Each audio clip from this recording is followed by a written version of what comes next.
ओम शांति। आज है 7 मई 2024 की वाणी। तो बाबा कहते हैं, मीठे बच्चे, बाप से करंट लेनी है तो सर्विस में लगे रहो। जो बच्चे सब कुछ त्याग बाप की सर्विस में रहते हैं वही प्यारे लगते हैं, दिल पर चढ़ते हैं। प्रश्न है, बच्चों को स्थायी खुशी क्यों नहीं रहती? मुख्य कारण क्या है? उत्तर है, याद के समय बुद्धि भटकती है। स्थिर बुद्धि न होने के कारण खुशी नहीं रह सकती।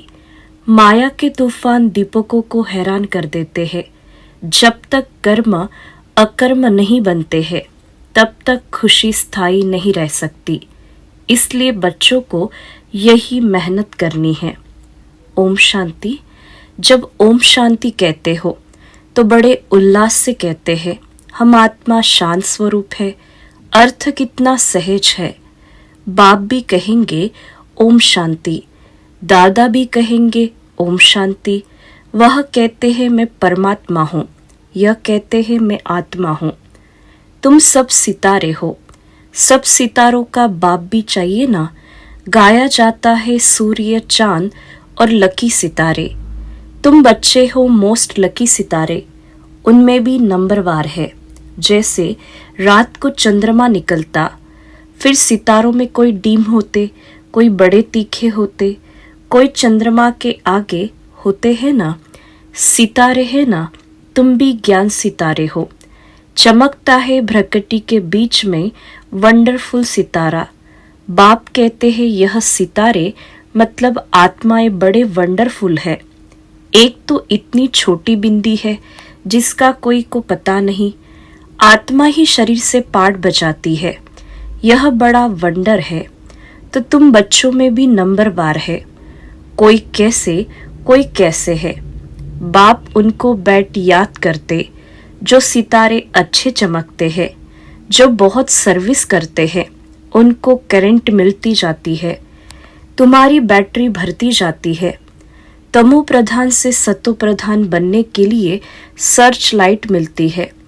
नंबरवार पुरुषार्थ अनुसार बाप कहते हैं, जो मेरे अर्थ सब कुछ त्याग सर्विस में लगे रहते हैं वह बहुत प्यारे लगते हैं, दिल पर भी चढ़ते हैं। बाप दिल लेने वाला है ना, दिल वाला मंदिर भी है ना। अब दिल वाला या दिल लेने वाला मंदिर, किसके दिल लेने वाला? तुमने देखा है ना, प्रजापिता ब्रह्मा बैठा है ना, जरूर उनमें शिव बाबा की प्रवेशता है। और फिर तुम देखते भी हो, ऊपर में स्वर्ग की स्थापना भी है, नीचे बच्चे तपस्या में बैठे हैं। यह तो छोटा मॉडल रूप में बनाया हुआ है। तो जो बहुत अच्छी सर्विस करते हैं, बहुत मददगार है, महारथी है, घोड़े सवार है, प्यादे है ना। यह मंदिर यादगार बहुत अच्छा एक्यूरेट बना हुआ है। तुम कहेंगे यह हमारा ही यादगार है। अभी तुमको रोशनी मिली है और कोई को भी ज्ञान का तीसरा नेत्र नहीं है। भक्ति मार्ग में तो जो मनुष्य को सुनाते हैं, सत सत करते जाते हैं, वास्तव में है झूठ, उसको सत समझते हैं। अब बाप जो ट्रुथ है वह बैठकर तुमको ट्रुथ सुनाते हैं, जिससे तुम विश्व के मालिक बनते हो। बाप तो कुछ भी मेहनत नहीं कराते हैं। सारे झाड़ का राज तुम्हारी बुद्धि में बैठ गया है। तुमको समझाते तो बहुत सहज है, परंतु टाइम क्यों लगता है? नॉलेज व वर्षा लेने में टाइम नहीं लगता, टाइम लगता है पवित्र बनने में। मुख्य है याद की यात्रा। यहाँ तुम आते हो तो यहाँ अटेंशन जास्ती होता है याद की यात्रा में। घर में जाने से इतना नहीं रहता। यहाँ सब नंबरवार है। कोई तो यहाँ बैठे होंगे, बुद्धि में यही नशा होगा, हम बच्चे, वह बाप है। बेहद का बाप और हम बच्चे बैठे हैं। तुम बच्चे जानते हो बाप इस शरीर में आया हुआ है, दिव्य दृष्टि दे रहे हैं, सर्विस कर रहे हैं। तो उस एक को ही याद करना चाहिए, और कोई तरफ बुद्धि जानी नहीं चाहिए। संदेश ही पूरी रिपोर्ट दे सकती है। किसकी बुद्धि बाहर भटकती है, कौन क्या करते हैं, किसको झुटका आता है, सब बता सकती है। जो सितारे अच्छे सर्विसेबल है उन्हों को ही देखता रहता हूँ। बाप का लव है ना, स्थापना में मदद करते हैं। हुबहूब कल्प पहले मिसल यह राजधानी स्थापन हो रही है, अनेक बार हुई है। यह तो ड्रामा का चक्र चलता ही रहता है, इसमें फिक्र की भी कोई बात नहीं रहती। बाबा के साथ है ना तो संग का रंग लगता है, फिक्र कम होती जाती है। यह तो ड्रामा बना हुआ है। बाप बच्चों के लिए स्वर्ग की राजधानी ले आए हैं। सिर्फ कहते हैं, मीठे मीठे बच्चों, पति से पावन बनने के लिए बाप को याद करो। अब जाना है स्वीट होम, जिसके लिए ही तुम भक्ति मार्ग में माथा मारते हो, परंतु एक भी जा नहीं सकते। अब बाप को याद करते रहो और स्वदर्शन चक्र फिराते रहो। अल्प और पे बाप को याद करो और 84 का चक्र फिराओ। आत्मा को 84 के चक्र का ज्ञान हुआ है।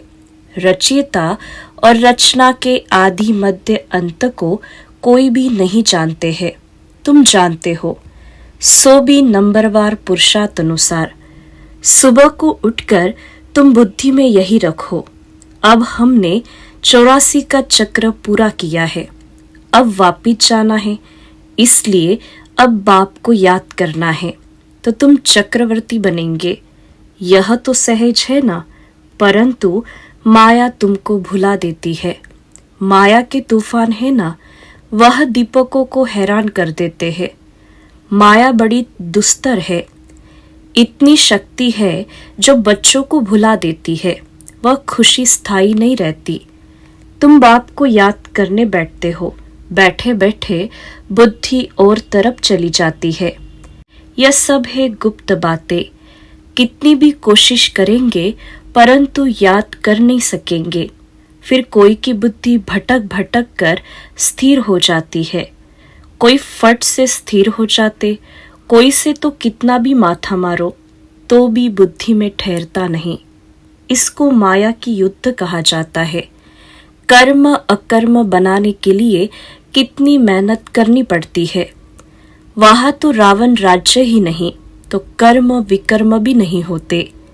माया होती ही नहीं जो उल्टा कर्म कराए। रावण और राम का खेल है।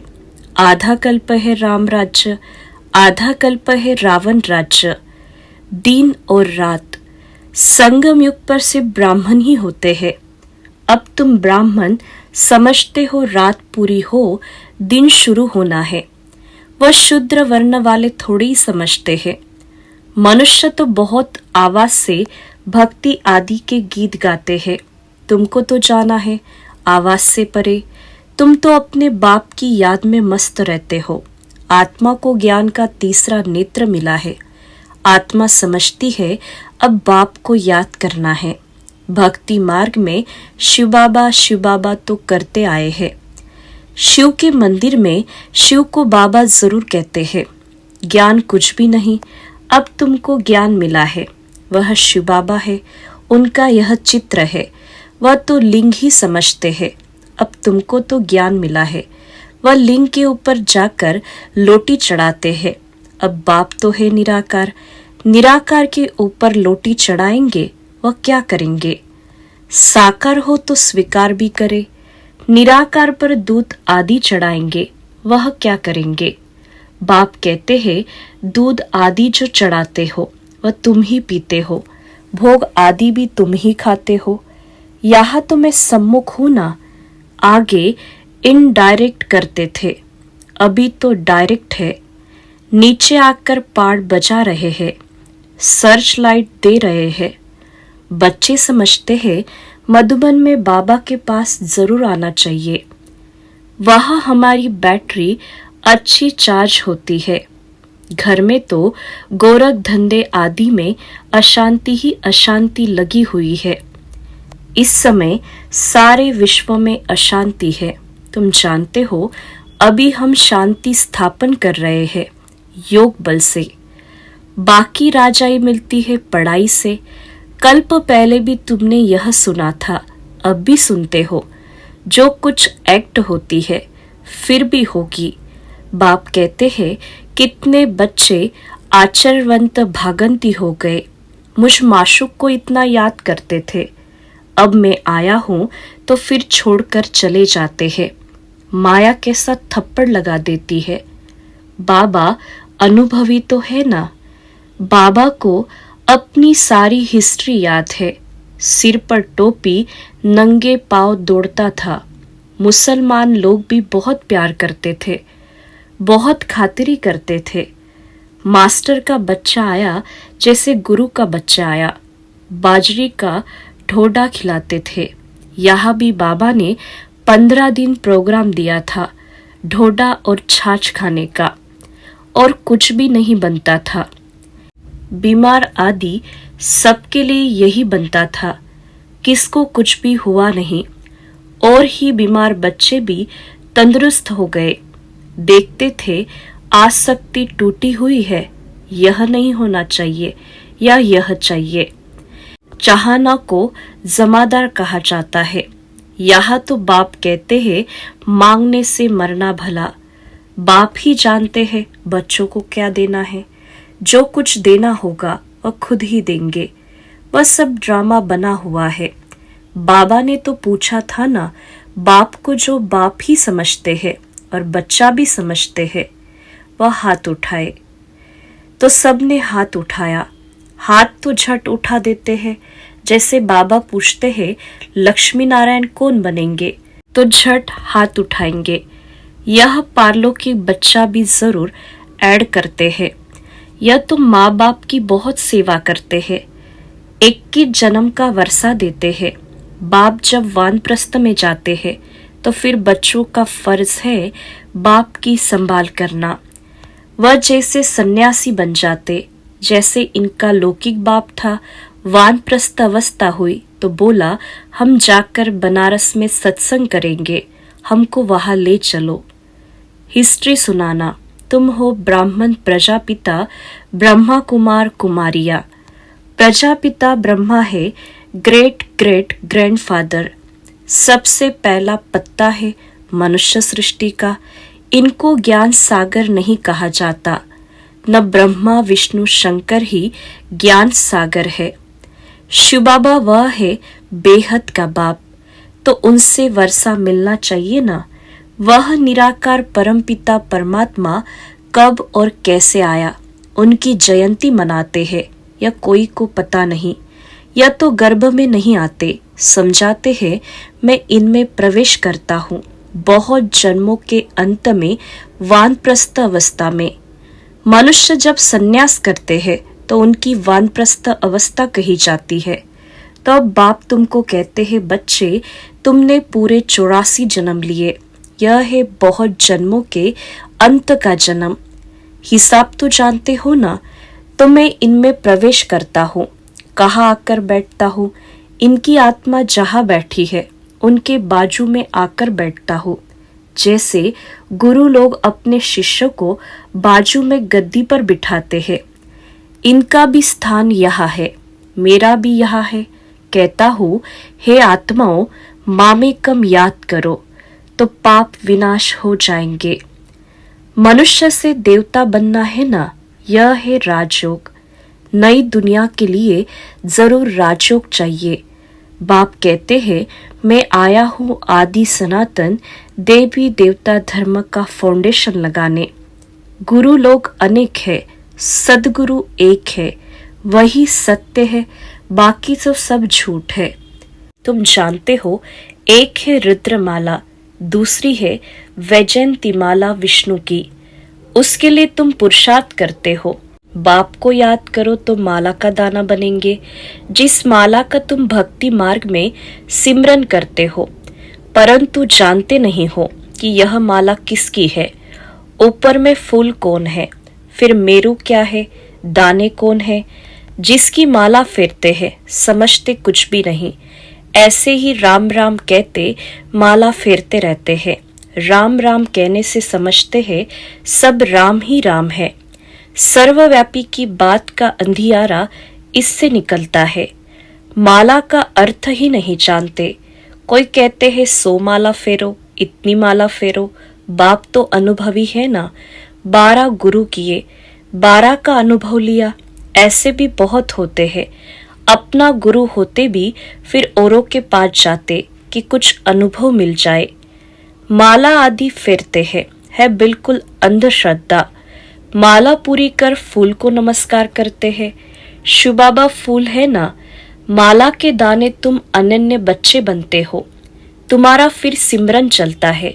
उनको कुछ भी पता नहीं, वह तो कोई राम कहते, कोई श्री कृष्ण को याद करते, अर्थ कुछ भी नहीं। श्री कृष्ण शरणम कह देते। अब वह तो सतयुग का प्रिंस था, उनकी शरण कैसे लेंगे? शरण तो बाप की ली जाती। तुम ही पूज्य फिर पुजारी बनते हो। 84वें जन्म ले पतित बने हो तो शिव बाबा को कहते हैं, हे फूल, हमको भी आप समान बनाओ। अच्छा, मीठे मीठे सिखिलदे बच्चों प्रति मात पिता बाप दादा का याद प्यार और गुड मॉर्निंग। रूहानी बाप की रूहानी बच्चों को नमस्ते। हम रूहानी बच्चों की रूहानी मात पिता बाप दादा को याद प्यार और नमस्ते। धारणा के लिए मुख्य सार है, पहली पॉइंट, किसी भी प्रकार की चाहना नहीं रखनी है, आसक्ति खत्म कर देनी है। बाबा जो खिलाए, तुम्हें डायरेक्शन है, मांगने से मरना भला। दूसरी पॉइंट, बाप की सर्चलाइट लेने के लिए एक बाप से सच्चा लव रखना है। बुद्धि में नशा रहे कि हम बच्चे हैं, वह बाप है।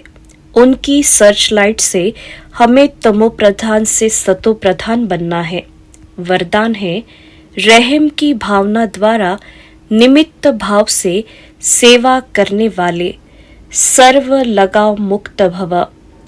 वर्तमान समय जब सभी आत्माएं थक कर निराश हो मर्सी मांगती है, तो अब दाता के बच्चे अपने भाई बहनों पर रहम दिल बनो। कोई कितना भी बुरा हो, उसके प्रति भी रहम की भावना हो, तो कभी घृणा, ईर्ष्या व क्रोध की भावना नहीं आएगी। रहम की भावना सहज निमित्त भाव इमर्ज कर देती है। लगाव से रहम नहीं, लेकिन सच्चा रहम लगाव मुक्त बना देता है, क्योंकि उसमें देह भान नहीं होता। स्लोगन है, दूसरों को सहयोग देना ही स्वयं के खाते जमा करना है। अच्छा, ओम शांति।